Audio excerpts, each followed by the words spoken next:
Welcome back to BTOS, Beyond the Other Side. You know, where our conversations always go beyond the obvious. Always. In our last episode, we got pretty dark, didn't we? We were exploring the history and the haunting claims of Nevada State Prison. Yeah, that was a heavy one for sure. Today, though, we're switching gears a bit. We're going to a location that's known for a very different kind of notoriety. It's often called America's Most Haunted, in fact. Have you heard of the Sallie House in Atchison, Kansas? The Sallie House. Oh yeah, I've definitely come across that one in my, paranormal readings. It's definitely up there in the Hall of Fame, you could say, of haunted locations. It really is. And for this deep dive, I've got a whole collection of YouTube investigations for us to go through. It's so interesting to see the different kinds of approaches people take. You've got these seasoned paranormal investigation teams, and then you've got like independent YouTubers who are, just drawn to the mystery of it all. Yeah, and everyone brings their own energy and expectations to these places, which I think can really influence the experience, Absolutely. And that's one of the things I'm really interested in as we go through this. What are those recurring themes that pop up in all these different accounts? What is it about the Sallie House that gives people these sometimes really terrifying experiences? But first, for anyone who might not be familiar with the Sallie House, let's set the stage a bit. What's the story? Where does it all begin? Well, the most common story you hear, and it's kind of become like the foundational legend of the Sallie House, involves a little girl, and, well, she's the one who gives the house its name, Sallie. Okay, so there's a tragic backstory involving a child. This is already sounding pretty classic haunted house material. Right. It's almost like textbook haunted house lore. But here's the thing. It's not totally clear if this backstory is actually, like, historically accurate. Yeah. But the story that gets passed around is that the house was built by a doctor, Dr. Charles Finney. And apparently a 6-year-old girl named Sallie was brought to him. She was suffering from acute appendicitis. Oh, wow. That's a serious condition. And back then, that must have been even more terrifying. Yeah. Yeah, you're talking about a time when, medical care wasn't what it is today. So an acute appendicitis, that was like a ticking time bomb. A true emergency. Yeah, and according to this story, Dr. Finney believed he had to operate immediately, like right there in the house, no time to waste, to stop her appendix from rupturing. Which would have been, Fatal, yeah. Yeah. Most likely. So they're in this, and imagine, pretty primitive operating room set up in the house. And the story gets even more tragic from there, right? It does. The really awful part is that, according to the story, they didn't have proper anesthesia. So Sallie wasn't fully under when the surgery started. Oh my gosh, I can't even imagine. It's horrifying to think about. And so, as the story goes, Dr. Finney starts the procedure, and Sallie, well, she reacts, who wouldn't? Screaming, struggling, in incredible pain. Oh, it's just heartbreaking. And it gets worse. Her movements, they cause the doctor to make a much deeper cut than he intended. And from there, well, it was too much. She bled to death right there on the table. That's awful. Even if it's not historically accurate, it's such a powerful and sad story. And it definitely sets the stage for, the idea of a haunting. Oh, absolutely. It's like this imprint of tragedy and pain. Yeah. Right? And it makes you wonder if that kind of energy can linger in a place. But here's the interesting thing. The actual documented reports of, like, really clear paranormal activity, they don't start until much later. We're talking, like, the 1990s. So there's this gap between, like, the Sallie legend and when things really start to get spooky in the house? Exactly. It's not like people were reporting, ghost sightings and stuff right after this alleged incident with Sallie. Yeah. We had to fast forward to 1992.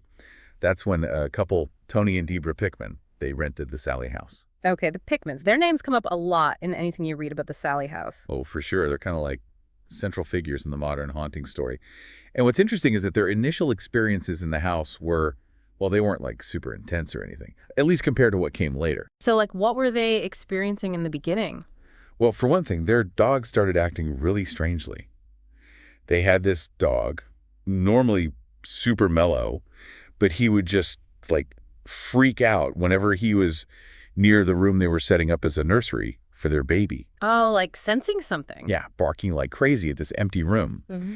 And then they started having issues with electronic toys turning on and off by themselves.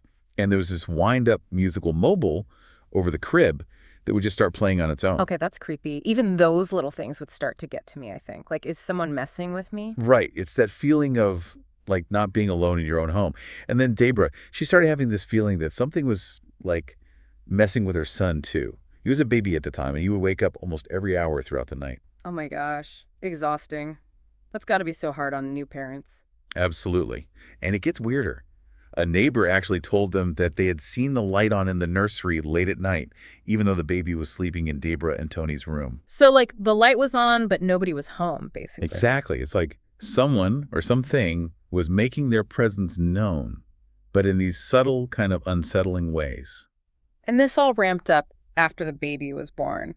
It seems like that's a common thread in a lot of hauntings, like something about babies or children seems to attract this activity. Yeah, it's a recurring theme for sure.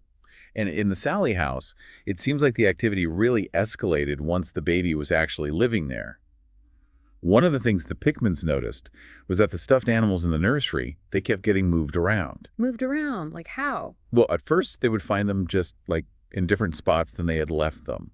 But then they started noticing a pattern. The stuffed animals would be arranged in a circle on the floor. In a circle? That's kind of creepy. I mean, at first you'd think maybe it's just a kid being a kid, right? Or a prank. Yeah, that's what they thought at first too. They figured maybe a family member was messing with them, just trying to be funny. But then something happened that made them realize it was more than just a prank. There was one specific incident that really freaked them out.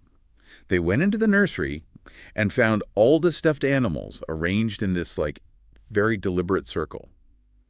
But it wasn't random. They were all facing outward, like their backs were towards the center of the circle. Oh, that's so creepy. Like something intentionally placed them that way. Yeah, it was clearly not just a kid tossing them around. And to make things even more unsettling, the lights in the nursery were on, and Tony was sure he had turned them off before they left the room. Okay, that's way beyond a prank. And this is all happening, in their baby's room. It's pretty disturbing, right? And it wasn't just the Pickmans who witnessed this stuff. They had a visitor, a guy named Greg, and he actually saw something that really convinced them something weird was going on. What happened? So Greg's in the nursery, and he's about to take a picture of one of the stuffed animals, a bear. And he's joking around, and he says out loud, like, hey, if anyone's here, wants their picture taken. And literally, as he presses the button on his camera, the bear spins around. Spins around, like all the way around, Yeah. on its own. Yeah, completely on its own. Greg and the Pickmans, they just watched it happen, stunned. And after that, the Pickmans, they actually left the house for a while.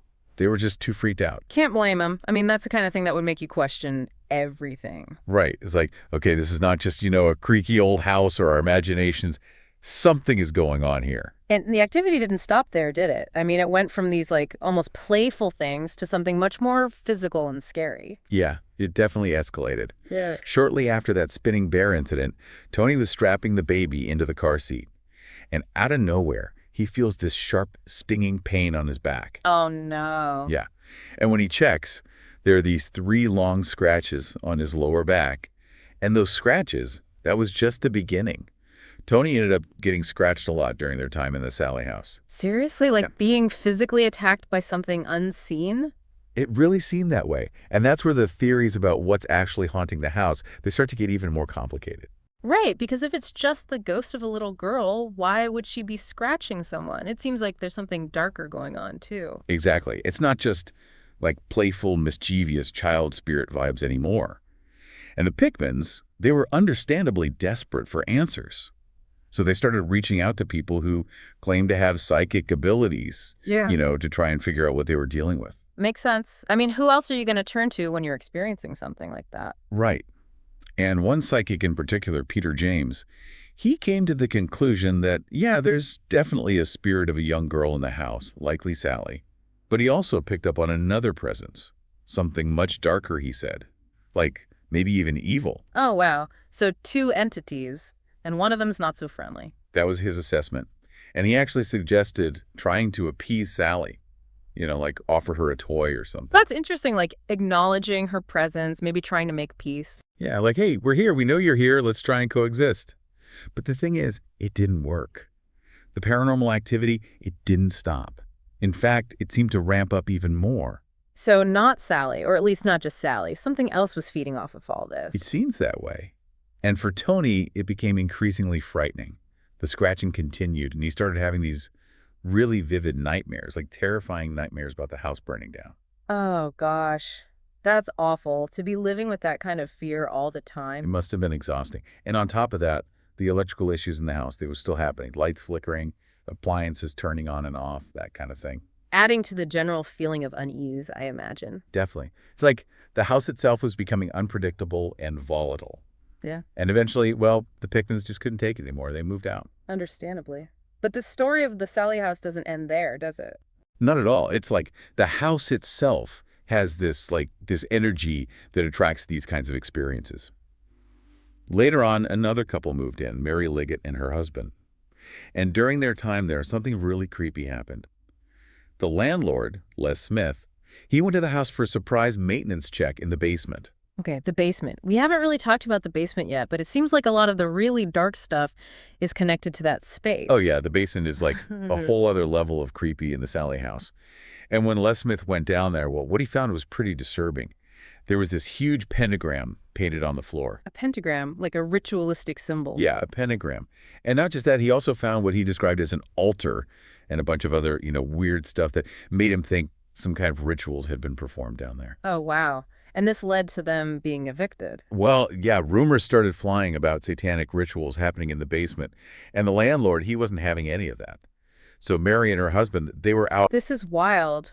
So we've got this tragic backstory with Sallie, the escalating paranormal activity, the physical attacks, and now this like potential ritualistic stuff in the basement.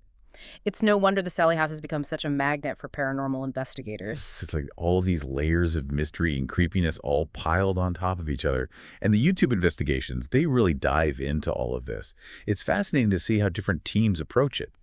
It is. And some of them have come back with some pretty intense claims. Yeah. There's one group, and I'm not going to mention any names here, but they've investigated the Sallie House multiple times, and they're convinced that the energy there is getting worse, like way worse. Yeah, they're pretty vocal about that. Like, they're not messing around. They even go so far as to say the house is straight up evil. Evil, that's a strong word. It's not just like haunted, it's something more sinister. And they actually warn their viewers. Yeah.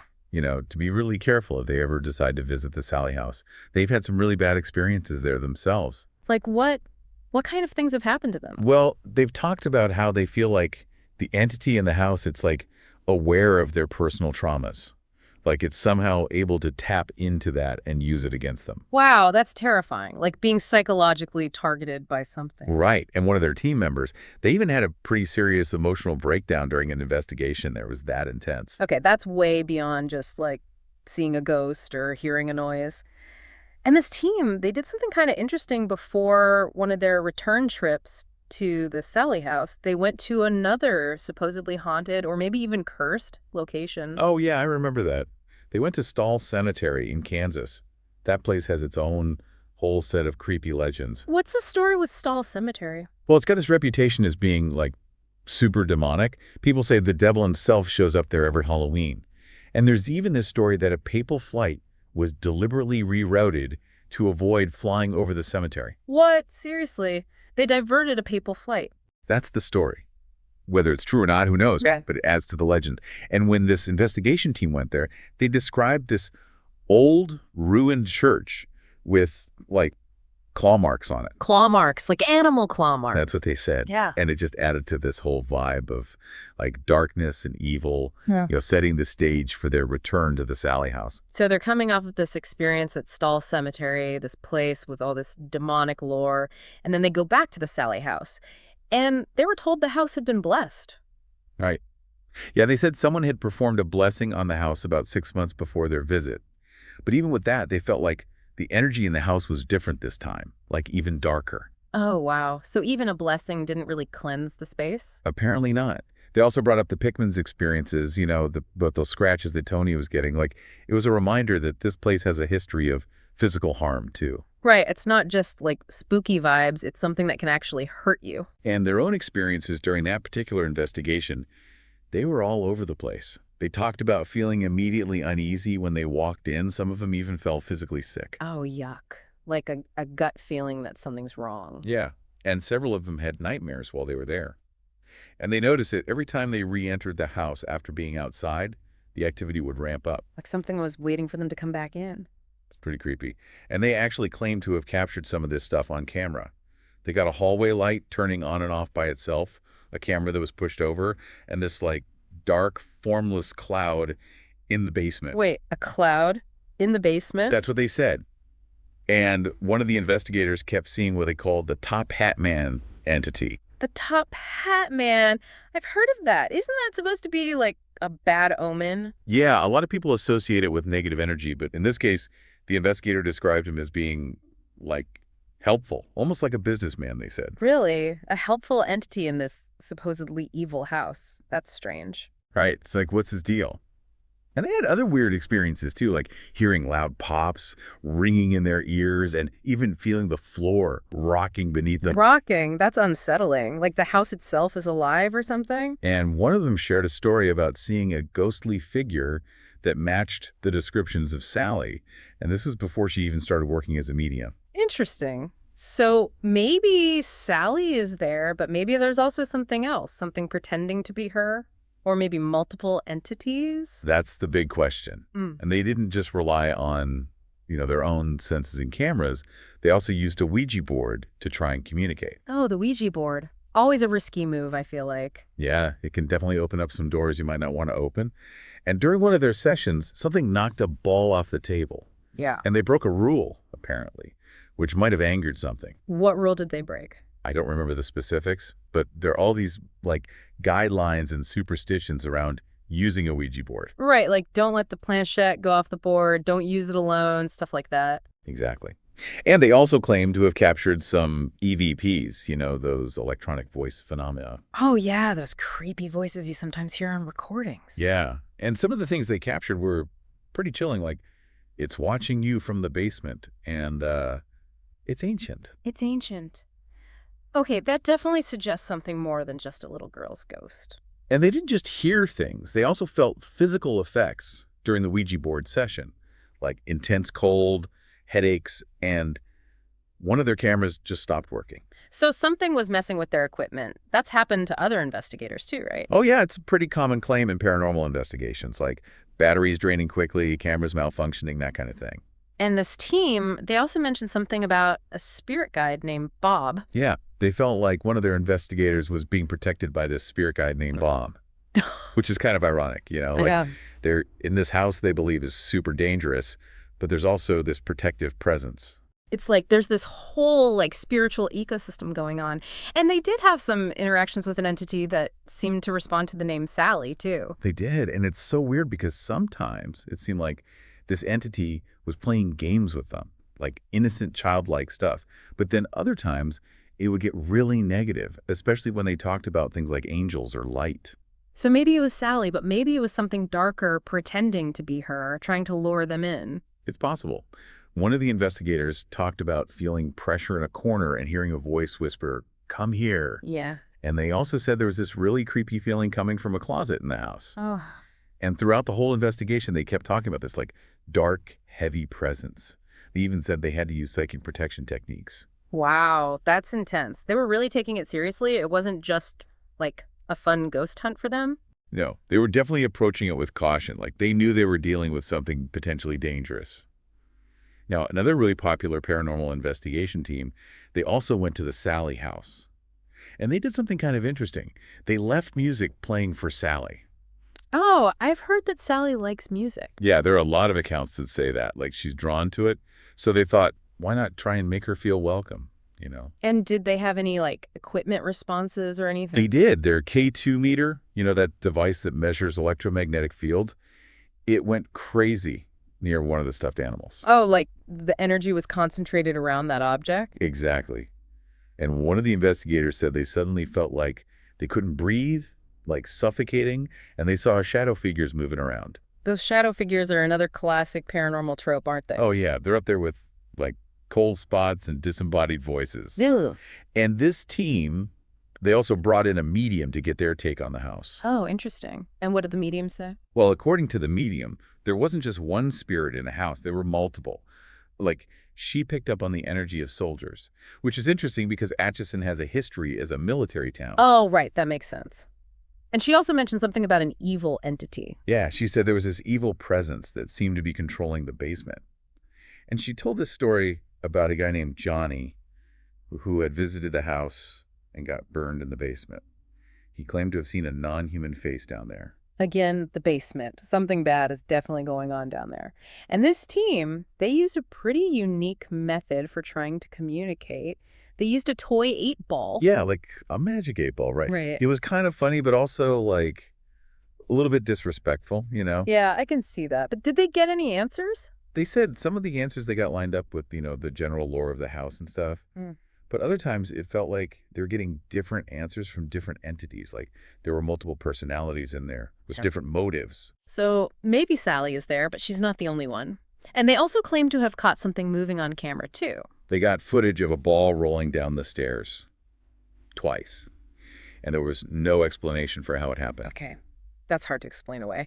And they also tried to hold a seance for Sally's birthday? Yeah, they thought maybe that would appease her, Mm-hmm. But during the seance, they heard all these weird noises and the 8 ball started moving on its own again. So even a birthday seance wasn't enough to calm things down. It seems like whatever's in that house, it's not easily swayed.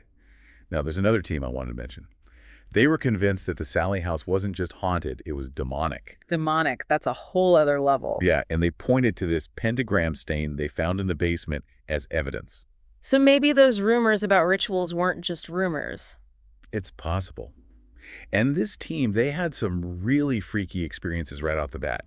They heard a footstep as soon as they walked in, and their ORAM pod, which is supposed to detect changes in electromagnetic fields, it went off even though it was turned off. Wait, so the equipment was reacting even though it wasn't powered on? That's what they said. Yeah. And they also saw stuff moving, like a ball rolling down a step on its own and a light being pushed down the stairs. Okay, that's pretty blatant poltergeist activity. And they used one of those devices that supposedly stands for words from spirits too, right? Yeah, and they said it came up with cellar and demon. Not subtle at all. Nope. And the lead investigator on their team, he spent a lot of time in the basement. And he started having some physical reactions, like he felt sick, he lost his voice, and his arm went weak. Oh, wow. Like the energy in the basement was affecting him physically. It seemed that way. And they got some really disturbing EVPs down there, too, like stay here, laughter, a deep voice, and then this like demonic screech after they asked if a demon was present. A demonic screech. That's pretty terrifying. Yeah, not exactly your friendly neighborhood ghost. Yeah. And based on all this, the investigator, he came to the conclusion that whatever was there was trying to trick them, like pretending to be Sally to gain their trust. So using that innocent child persona as a disguise. Exactly. And he claimed to have seen a black shadow figure briefly, and their Runyan pod went nuts whenever they asked about Sally. It's like there's this whole web of deception and manipulation going on. And their investigation ended with them planning to have one of their team members spend the night alone in the basement. Alone in that basement. That's brave. Or maybe crazy. A little bit of both, maybe. Yeah. So you've got all these different teams, all these different approaches, and yet there are so many similarities in what they're reporting.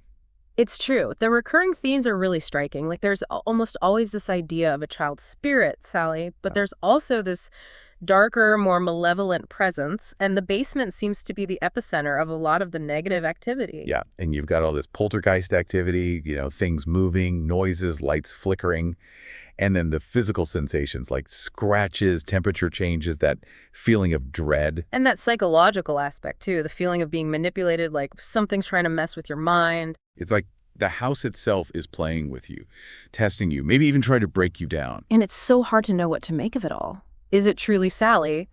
Or is it something else pretending to be her? Or are there multiple entities, each with their own agenda? It's a puzzle, and I don't think there's an Yeah. easy answer. And that's what makes the Sallie House so fascinating, but also so terrifying. It's a reminder that, when we delve into these paranormal mysteries, we're often stepping into the unknown. We don't have all the answers, and sometimes the answers we find are even more disturbing than the questions. Absolutely. It's a journey into the darkness. Yeah. And you never know what you're going to encounter along the way. So to everyone listening, we've given you a pretty deep dive into the Sallie House based on all these investigations that have been documented. But we really encourage you to do your own research. Watch the videos, read the accounts, and decide for yourself what you believe. Yeah, form your own conclusions. There's so much information out there, so many different perspectives. It's a real rabbit hole to go down. And as you're doing that, maybe consider this. With all the attention and fear surrounding the Sallie House, Is it possible that we're somehow contributing to the phenomena? Like, are our expectations and fears creating a kind of feedback loop, making the activity more intense? Or is there something truly unique and malevolent at the heart of this house, something that's been there all along, feeding off of our fascination and fear? Those are some big questions. Mhm. And I don't know if we'll ever have definitive answers, but that's the beauty of it, right? The mystery keeps us coming back for more. It definitely does. And who knows, maybe one day we'll uncover the truth behind the Sallie House. But until then, we can only speculate and explore, always going beyond the obvious. Beyond the other side. Thanks for joining us on this deep dive. We'll see you next time. See you then.